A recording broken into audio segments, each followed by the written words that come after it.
ہے کہ رمضان میں کی جانے والی عبادت، ہر عبادت مجھے اور آپ کو جنت میں جانے کا مستحق بناتی۔ ویسے تو ہر اچھا کام، ہر نیکی، ہر ثواب کا کام انسان کو جہنم سے بچاتا ہے، جنت میں لے جاتا ہے، لیکن خصوصیت کے ساتھ نبی اکرم صلی اللہ علیہ وسلم نے کچھ ایسے اعمال کا تذکرہ کیا ہے نام لے کر کہ فلاں فلاں کام کرنے والا جنتی ہے، جنت میں جائے گا۔ ایک حدیث میں آپ نے فرمایا من آمن باللہ وبرسولہ واقام الصلاۃ وصام رمضان کان حقا علی اللہ ان یدخلہ الجنہ۔ اللہ کے رسول صلی اللہ علیہ وسلم نے فرمایا کہ جو اللہ پر یقین رکھتا ہے، آخرت کے دن پر ایمان رکھتا ہے اور نماز قائم کرتا ہے، اور جب رمضان اس کی زندگی میں آتا ہے تو رمضان کے روزے رکھتا ہے، تو آپ نے کیا فرمایا؟ کان حقا علی اللہ ان یدخلہ الجنہ۔ اللہ کی اب یہ ذمہ داری بنتی ہے کہ ایسے روزے دار کے لیے، ایسے نمازی کو اللہ کی یہ ذمہ داری، اللہ کا یہ حق بنتا ہے کہ اس کو جنت میں داخل کرے، اس کو جہنم سے بچا کر جنت میں داخل کرے۔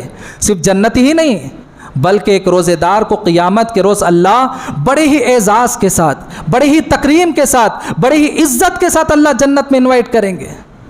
کیا فرمایا کہ اللہ کے رسول صلی اللہ علیہ وسلم نے کہ جنت کے 8 دروازے ہیں، جنت کے 8 دروازے ہیں، انہی دروازوں میں سے ایک دروازے کا نام ہے ریان، یدخلون منہ الصائمون، اور یہ ریان کا دروازہ وہ دروازہ ہے، اس دروازے سے صرف روزے دار داخل ہوں گے، صائمون داخل ہوں گے۔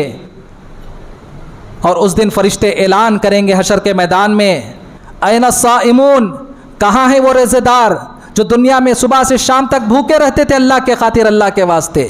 روزے دار کھڑے ہوں گے اور سارے روزے دار جنت کے اس دروازے سے داخل ہو جائیں گے، تو دروازہ بند کر دیا جائے گا اور کہا جائے گا کہ اب روزے دار داخل۔ نحمده ونستعینه ونستغفره ونعوذ باللہ من شرور انفسنا ومن سیئات اعمالنا، من يهده الله فلا مضل له ومن يضلله فلا هادي له، وأشهد أن لا إله إلا الله وحده لا شريك له، وأشهد أن محمدًا عبده ورسوله۔ يا أيها الذين آمنوا اتقوا الله حق تقاته ولا تموتن إلا وأنتم مسلمون۔ يا أيها الناس اتقوا ربكم الذي خلقكم من نفس واحدة وخلق منها زوجها وبث منهما رجالا كثيرا ونساء، واتقوا الله الذي تساءلون به والأرحام إن الله كان عليكم رقيبا۔ يا أيها الذين آمنوا اتقوا الله وقولوا قولا سديدا يصلح لكم أعمالكم ويغفر لكم ذنوبكم، ومن يطع الله ورسوله فقد فاز فوزا عظيما۔ أما بعد فإن خير الحديث كتاب الله، وخير الهدي هدي محمد صلى الله عليه وسلم، وشر الأمور محدثاتها وكل محدثة بدعة وكل بدعة ضلالة وكل ضلالة في النار۔ اعوذ باللہ من السمیع العلیم من الشیطان الرجیم من ہمزہ ونفخہ ونفثہ، بسم اللہ الرحمن الرحیم۔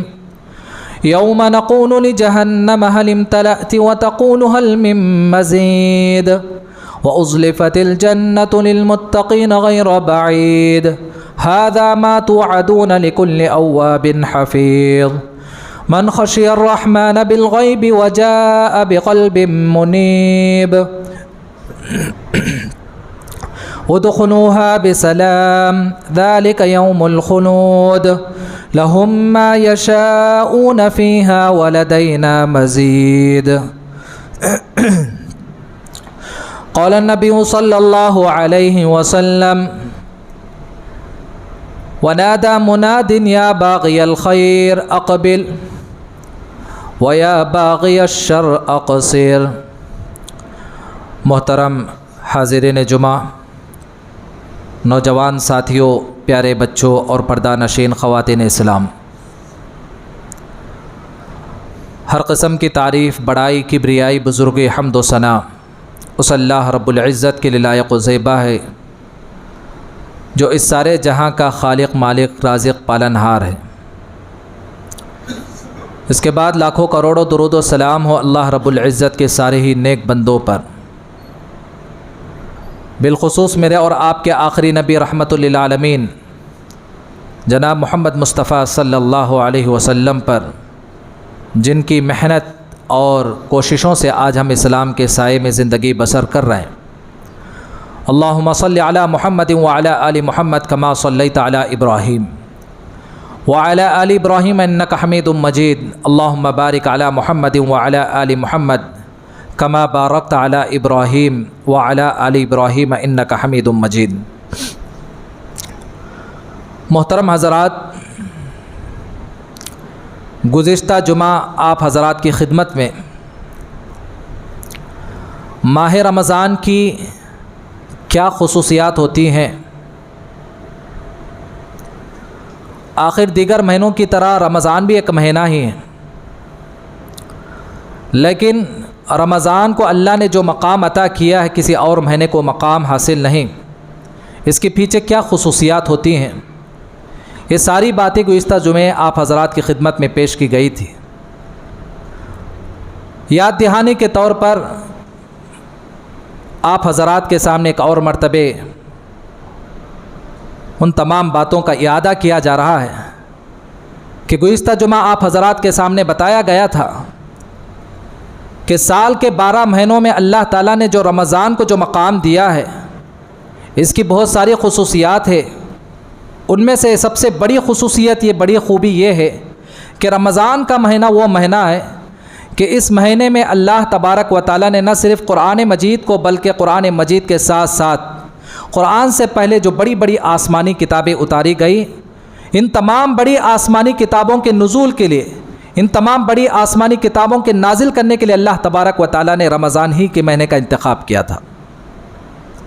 اور یہ دوسری خصوصیت یہ بیان کی گئی کہ رمضان کا مہینہ وہ مہینہ ہے کہ اس مہینے میں اللہ تبارک و تعالیٰ سرکش شیاطین کو، شریر جنات کو اللہ تعالیٰ قید بند کر دیتے ہیں۔ یعنی باقی کے مہینوں میں شیطانوں کی جیسی شرارت کام آتی ہے اور ان کی محنت رنگ لاتی ہے، ایسے رمضان کے مہینے میں شیطانوں کی شرارت اور ان کی محنت کمزور پڑ جاتی ہے۔ اور تیسری خصوصیت بیان کی گئی کہ رمضان کے مہینے میں اللہ تبارک و تعالی ہر دن افطاری کے موقع پر اپنے گنہگار بندوں کو جہنم سے آزاد کرتے ہیں۔ یعنی یہ اللہ تبارک و تعالیٰ کی یہ خصوصی مہینہ ہے رمضان کا، اس مہینے میں اللہ اپنے بندوں کو جہنم سے آزادی کا پروانہ دیتے ہیں۔ اور چوتھی خصوصیت یہ بیان کی گئی کہ رمضان کے مہینے کے آخری 10 دنوں کی طاق راتوں میں، 5 جاگنے کی راتوں میں اللہ تبارک و تعالیٰ نے ایک ایسی رات رکھی ہے جس کو ہم شب قدر کہتے ہیں یا لیلۃ القدر کہتے ہیں۔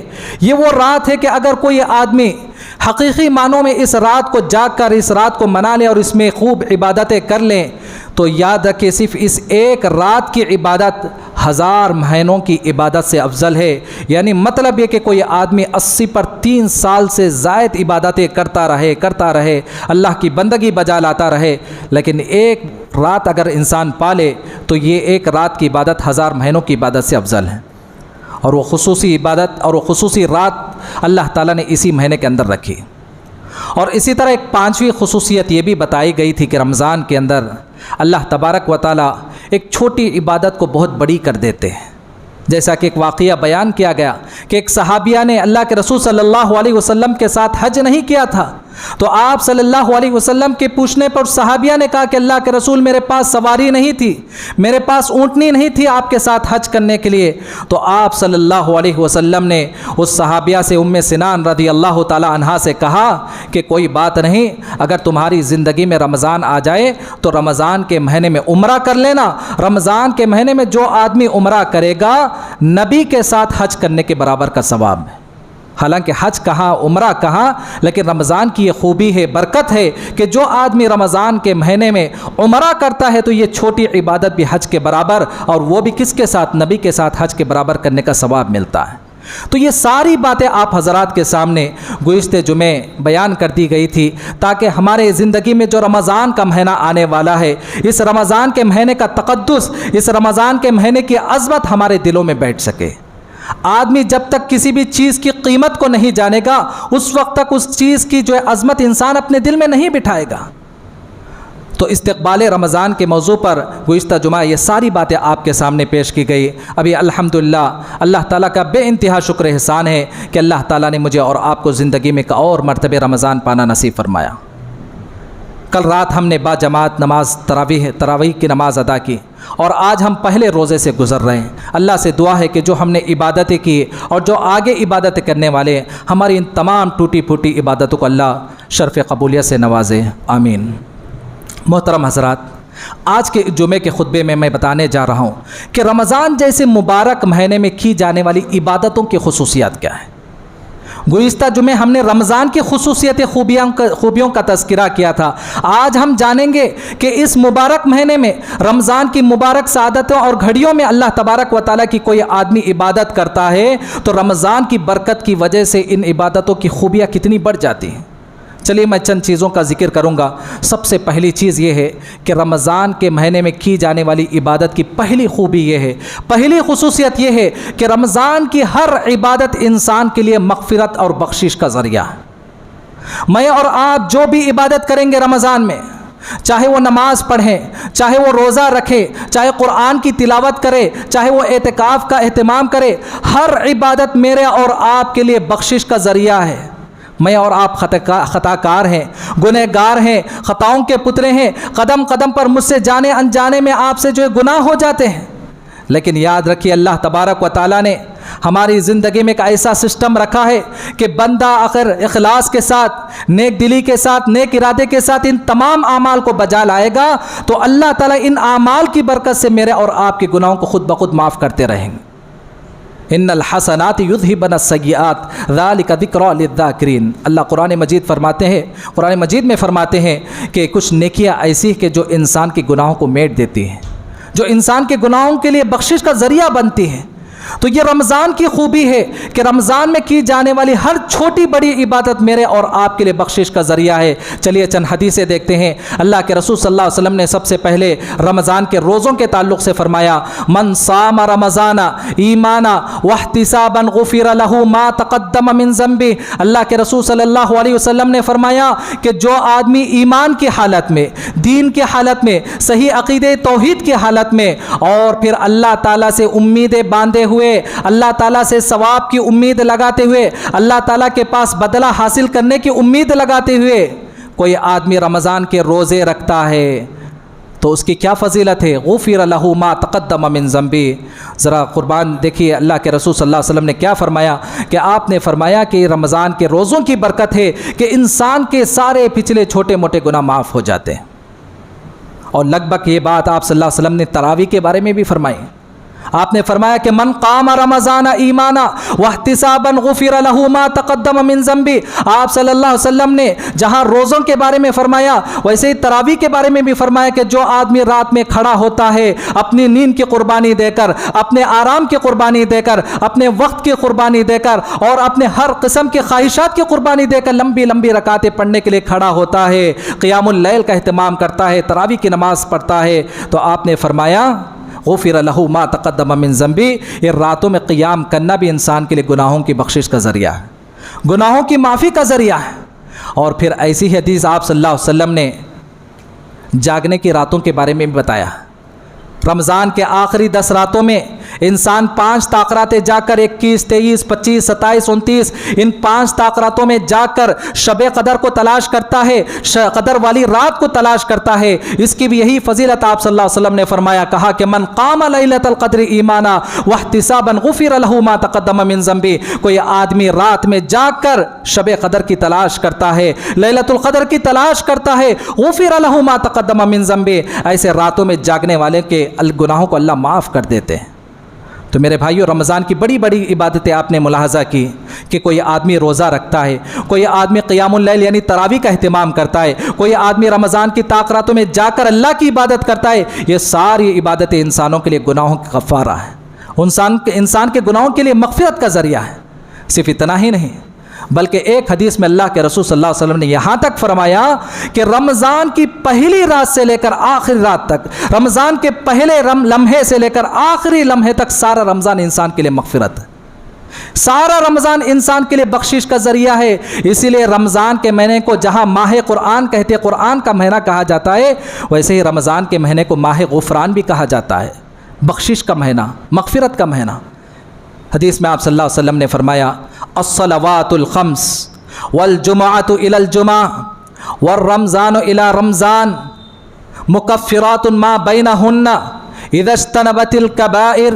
رسول اللہ صلی اللہ علیہ وسلم نے فرمایا کہ 5 نمازیں اور ایک جمعہ سے لے کر دوسری جمعہ تک اور ایک رمضان سے لے کر دوسرے رمضان تک ہونے والے ان تمام چیزوں کے درمیان ہونے والے گناہوں کا یہ تمام عبادت کفارہ ہے اور انسان کے گناہوں کی مغفرت کا ذریعہ ہے۔ شرط یہ ہے کہ آدمی بڑے گناہوں سے بچے، بڑے بڑے گناہوں سے، کبائر سے بچے۔ اگر انسان سے بڑے گناہ ہو جائے تو پھر اس کو باقاعدہ اللہ کے دربار میں حاضری دے کر اپنے دونوں ہاتھوں کو اٹھا کر اللہ سے توبہ کرنا پڑے گا، اللہ سے مغفرت کرنا پڑے گا۔ لیکن یہ جو چھوٹے چھوٹے گناہ جو ہم سے لاشعوری میں یا غیر شعوری میں ہو جاتے ہیں، یاد رکھیں اللہ تبارک و تعالیٰ نے ہماری عبادتوں میں ایسی جان رکھی ہے کہ یہ عبادتیں میرے اور آپ کی گناہوں کو معاف کر دیتی ہیں۔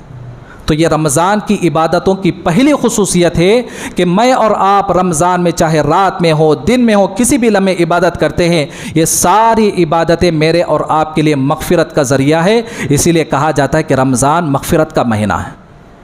اب چلیے دوسری خصوصیت، رمضان کے مہینے میں کی جانے والی عبادت کی دوسری خصوصیت کیا ہے؟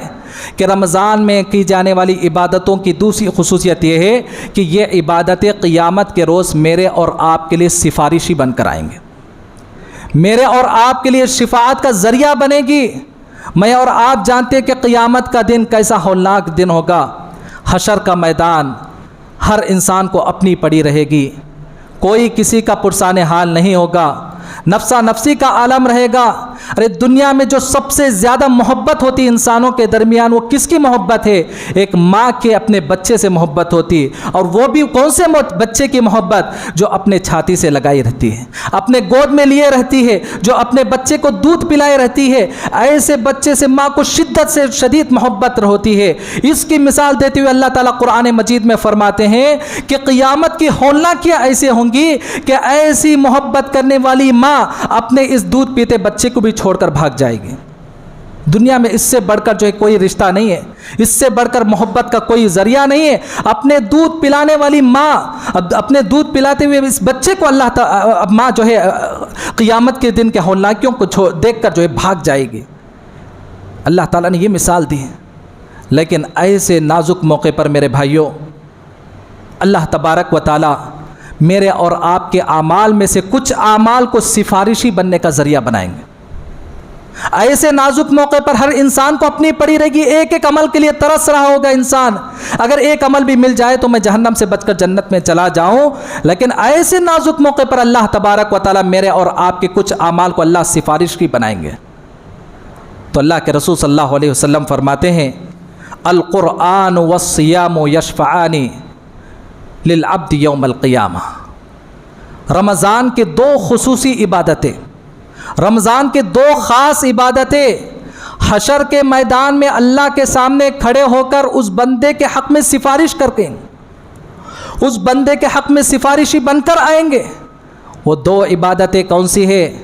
آپ نے فرمایا کہ ایک ہے قرآن کی تلاوت اور دوسری چیز ہے کہ انسان دن بھر بھوکا رکھ کر روزہ رکھتا ہے، روزہ آ کر کہے گا اللہ تعالیٰ سے کہ یا رب، اے میرے پروردگار، یہ جو بندہ تیرے سامنے کھڑا ہے، میں نے اس کو صبح سے شام تک ہر قسم کے کھانے سے پینے سے ہر قسم کے جائز خواہشات سے میں نے اس کو روکے رکھا، اس نے میرے خاطر میرے لیے میری وجہ سے اس نے روزہ رکھا اور بہت ساری چیزوں سے دور رہا، اے اللہ میری سفارش کو قبول فرما لے۔ کون روزے کو اللہ زبان دیں گے، روزے کو اللہ بولنے کی طاقت دیں گے، قوت گویائی دیں گے، روزہ اللہ کے سامنے سفارش کرے گا روزے دار کے حق میں۔ اور پھر کچھ دیر کے بعد قرآن بھی آ جائے گا، قرآن کہے گا کہ اے اللہ یہ بندہ جو تیرے سامنے کھڑا ہے، رات بھر میں اس کو سونے سے نہ سونے پر مجبور کیا، یہ لمبی لمبی رکعتیں نمازیں پڑھتا تھا، تیرے سامنے جو عبادتیں کرتا تھا، قرآن کی تلاوت کرتا تھا، اے اللہ اس کے حق میں میری بھی سفارش کو قبول فرما لے۔ تو اللہ تعالیٰ یشفعانی، نبی اکرم صلی اللہ علیہ وسلم فرماتے ہیں کہ قرآن اور اس روزے کی دونوں کی سفارش کو اللہ تعالیٰ قبول فرمائیں گے اور اس گنہگار انسان کو اللہ جنت میں پہنچا دیں گے۔ تو میرے بھائیوں، پتہ کیا چلا کہ رمضان میں کی جانے والی عبادتوں میں خاص طور پر یہ رات کا قیام ہے اور دن کا یہ روزہ، یہ دن کا روزہ اور رات کا یہ قیام، رات کی یہ تراویح میرے اور آپ کے لیے قیامت کے روز سفارش کا ذریعہ بنتی ہے۔ اور تیسری آخری چیز دیکھیے کہ رمضان میں کی جانے والی عبادتوں کی ایک تیسری خصوصیت یہ ہے کہ رمضان میں کی جانے والی عبادت، ہر عبادت مجھے اور آپ کو جنت میں جانے کا مستحق بناتی۔ ویسے تو ہر اچھا کام، ہر نیکی، ہر ثواب کا کام انسان کو جہنم سے بچاتا ہے، جنت میں لے جاتا ہے، لیکن خصوصیت کے ساتھ نبی اکرم صلی اللہ علیہ وسلم نے کچھ ایسے اعمال کا تذکرہ کیا ہے نام لے کر کہ فلاں فلاں کام کرنے والا جنتی ہے، جنت میں جائے گا۔ ایک حدیث میں آپ نے فرمایا من آمن باللہ وبرسولہ واقام الصلاۃ وصام رمضان کان حقا علی اللہ ان یدخلہ الجنہ۔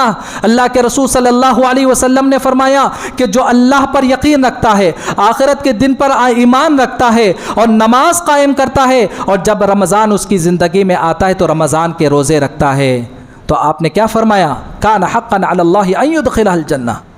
اللہ کی اب یہ ذمہ داری بنتی ہے کہ ایسے روزے دار کے لیے، ایسے نمازی کو اللہ کی یہ ذمہ داری، اللہ کا یہ حق بنتا ہے کہ اس کو جنت میں داخل کرے، اس کو جہنم سے بچا کر جنت میں داخل کرے۔ صرف جنت ہی نہیں بلکہ ایک روزے دار کو قیامت کے روز اللہ بڑے ہی اعزاز کے ساتھ، بڑے ہی تکریم کے ساتھ، بڑے ہی عزت کے ساتھ اللہ جنت میں انوائٹ کریں گے۔ کیا فرمایا کہ اللہ کے رسول صلی اللہ علیہ وسلم نے کہ جنت کے 8 دروازے ہیں، جنت کے 8 دروازے ہیں، انہی دروازوں میں سے ایک دروازے کا نام ہے ریان، یدخلون منہ الصائمون، اور یہ ریان کا دروازہ وہ دروازہ ہے، اس دروازے سے صرف روزے دار داخل ہوں گے، صائمون داخل ہوں گے۔ اور اس دن فرشتے اعلان کریں گے حشر کے میدان میں، این الصائمون، کہاں ہیں وہ روزے دار جو دنیا میں صبح سے شام تک بھوکے رہتے تھے اللہ کے خاطر، اللہ کے واسطے؟ روزے دار کھڑے ہوں گے اور سارے روزے دار جنت کے اس دروازے سے داخل ہو جائیں گے، تو دروازہ بند کر دیا جائے گا اور کہا جائے گا کہ اب روزے دار داخل ہو چکے، اب کسی کو اس میں اجازت نہیں داخل ہونے کی۔ تو بڑے اعزاز کے ساتھ، ایک خصوصیت کے ساتھ جنت کے 8 دروازوں میں ایک دروازہ ہی بنایا گیا ہے۔ کن لوگوں کے لیے؟ ان لوگوں کے لیے جو رمضان میں بھوکے رہ کر، پیاسے رہ کر، ہر قسم کی گرمی بھوک کو برداشت کرتے ہوئے اللہ کے خاطر روزہ رکھتے ہیں۔ اور صرف اتنا ہی نہیں میرے بھائیوں، جب جنتی جنت میں چلے جائیں گے، روزے دار جنت میں چلے جائیں گے، وہاں بڑے بڑے لوگوں کے ساتھ انہیں رہنے کا شرف بھی ملے گا۔ آپ بتائیے کہ آپ ایک معمولی انسان ہیں، کبھی کوئی آپ کو پوچھ کے نہیں دیتا ہے، آپ کسی ایونٹ میں چلے گئے، کہیں کسی فنکشن میں چلے گئے، کہیں کسی بڑی تقریب میں چلے گئے، آپ کو کوئی بلا کر کسی بڑے عزت والے مہمانوں کے ساتھ آپ کو کوئی بٹھاتا ہے، تو کیا آپ اپنے دل میں کیا خوشی محسوس نہیں کریں گے؟ کیا آپ اپنے دل میں ایک بڑپن محسوس نہیں کریں گے؟ ارے میں ایک معمولی انسان ہوں، لیکن اتنی بڑی محفل میں مجھے بڑے بڑے لوگوں کے ساتھ مجھے بٹھایا گیا۔ ہر انسان اپنے اندر ایک اعزاز محسوس کرتا ہے کہ میں معمولی انسان ہوں لیکن مجھے اتنے بڑے لوگوں کے ساتھ بٹھایا گیا۔ لیکن قیامت کے روز یاد رکھیے، ایک معمولی مسلمان، ایک معمولی ایمان والا اگر وہ روزے دار ہوگا، قیامت کے دن بڑے بڑے شہداء کے ساتھ، بڑے بڑے صدیقین کے ساتھ ہوگا۔ چنانچہ ایک حدیث میں آتا ہے کہ اللہ کے رسول صلی اللہ علیہ وسلم کے پاس ایک آدمی آیا اور آ کر کہا کہ اللہ کے رسول، میں شہادتین کا اقرار کرتا ہوں، اللہ کے ایک ہونے کی گواہی دیتا ہوں، محمد صلی اللہ علیہ وسلم کی رسالت کا اقرار کرتا ہوں، نماز بھی پڑھتا ہوں، روزے بھی رکھتا ہوں، زکوٰۃ بھی دیتا ہوں، جب رمضان آتا ہے تو روزے رکھتا ہوں، اور رات میں جاگ کر قیام اللیل کا اہتمام کرتا ہوں۔ فممن انا، اللہ کے رسول یہ ساری نیکیاں کرنے کے بعد میں جب قیامت کے دن پہنچوں گا تو میرا حشر کن لوگوں کے ساتھ ہوگا؟ فممن انا، میں کن لوگوں کے ساتھ اٹھایا جاؤں گا، کن لوگوں کے ساتھ رہوں گا؟ تو آپ صلی اللہ علیہ وسلم نے فرمایا من الصدیقین والشہداء، تم قیامت کے روز نہ صرف جنت میں جاؤ گے، جنت میں جانے کے بعد بڑے بڑے شہداؤں کے ساتھ رہو گے۔ محترم بھائیوں، بتانے کا مقصد یہ کہ ہم عام دنوں میں بھی عبادت کرتے ہیں، عام دنوں میں بھی ہم نمازوں کا اہتمام کرتے ہیں، عام دنوں میں بھی ہم ذکر و اذکار کا اہتمام کرتے ہیں، عام دنوں میں ہم بہت ساری ہم عبادتیں کرتے ہیں، لیکن یاد رکھیے رمضان کا مہینہ وہ برکتوں والا مہینہ ہے کہ اس مہینے میں کی جانے والی ہر عبادت اللہ کے یہاں بہت معنی رکھتی ہے، اللہ کے پاس بہت جو ہے درجے کی رکھتی ہے۔ تو اس لیے جو رمضان کا مہینہ میرے اور آپ کی زندگی میں آیا ہے، اس مہینے کے ایک ایک لمحے کو قدر جانیے۔ گزشتہ سال 2022 میں ہمارے درمیان کتنے لوگ تھے، آج ہمارے درمیان نہیں، یعنی مطلب یہ کہ اللہ تعالیٰ نے انہیں زندگی میں ایک اور رمضان پانا نصیب نہیں فرمایا، لیکن اللہ تعالیٰ نے مجھے اور آپ کو رمضان عطا کیا ہے۔ اس رمضان کی خوبیوں کو جانیے، اس کی قدر کیجیے، اپنے وقت کو ضائع مت کیجیے۔ خاص طور پر میں نوجوانوں سے کہتا ہوں کہ آپ جب مسجد میں آ جائے تو مسجد کا احترام کیجیے۔ یہ اپنے موبائل کے ذریعے گیم کھیلتے بیٹھنا یا مسجد میں بیٹھ کر جو ہے یہ وہ چیٹنگ کرتے بیٹھنا، یہ اچھی بات نہیں ہے۔ ایک تو یہ کہ رمضان کے تقدس کی پامالی ہو رہی ہے، اور دوسری بات یہ کہ رمضان مسجد میں بیٹھ کر اللہ کے گھر کی ہم بے حرمتی کر رہے ہیں۔ تو رمضان کے اس برکت والے مہینے سے مجھے اور آپ کو حتی المقدور نیکیوں سے بھرپور فائدہ اٹھانا چاہیے۔ اللہ سے دعا ہے کہ اللہ تعالیٰ مجھے اور آپ کو جو رمضان نصیب فرمایا ہے اس مہینے سے بھرپور فائدہ اٹھانے اور خوب عبادتیں کرنے والا بنائے۔ اللہ سے دعا ہے کہ اللہ تعالیٰ میرے اور آپ کی مغفرت فرمائے۔ ہم میں سے جو بیمار ہیں اللہ تعالیٰ انہیں شفائے کاملہ اور عاجلہ عطا فرمائے، اور جن لوگوں کا انتقال ہو چکا ہے اللہ تعالیٰ انہیں کروٹ کروٹ جنت نصیب فرمائے۔ آمین۔ وآخر دعوانا ان الحمد للہ رب العالمین۔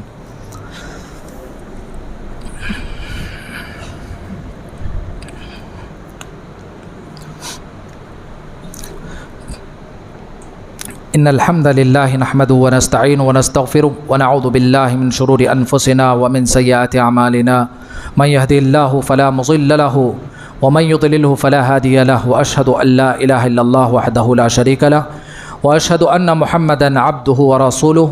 اللهم صل على محمد وعلى ال محمد كما صليت على ابراهيم وعلى ال ابراهيم انك حميد مجيد۔ اللهم بارك على محمد وعلى آل محمد كما باركت على إبراهيم وعلى آل إبراهيم إنك حميد مجيد۔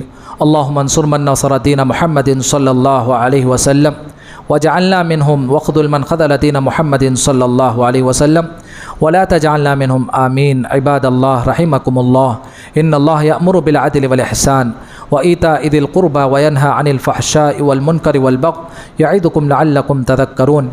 اذكروا الله يذكركم وادعوه يستجب لكم، ولذكر الله تعالى أولى وأجل وتم أكبر۔